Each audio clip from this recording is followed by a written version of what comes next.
Mana nyagasani wowe fasha abariye kwihangana, fasha abariye kwihangana, fasha abariye gutuza, fasha abariye gutuza papa, turakwinginze, fasha abariye kwihangana kuko ndakeka uyu mukino ugiye gutuma bamwe biyahura, ndakeka uyu mukino ugiye gutuma bamwe bijya muri Nyabarongo papa, ndakwinginze umva amasengesho yacu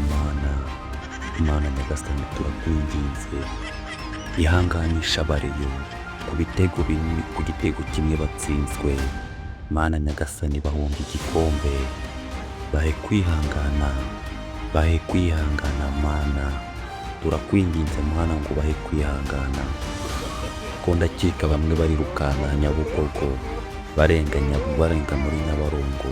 bariyahura papa, nyagasani wowe ureberera abantu bose, wowe ukunda abantu bawe, wowe ukunda abantu bawe papa, turakwinginze ngo uhe abariye kwihangana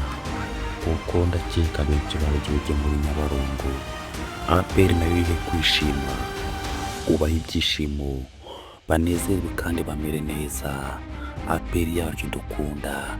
turakwinginze ngo ujye uduhora uduha ibyishimo nk'ibi ngibi, uzahore uduhereza ibyishimo papa, abayobozi ba APR FC mujye mu bicu muduhereze ibyishimo natwe, ariko natwe mujye mucishamo muduhe ku dufaranga nk'abafana banyu, turabinginze, tubisengeye Imana mu izina rya Yesu Kristo, Imana umwami wacu twumve,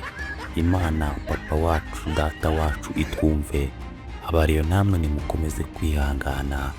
mugire kandi umunsi mwiza n'ijoro ryiza papa.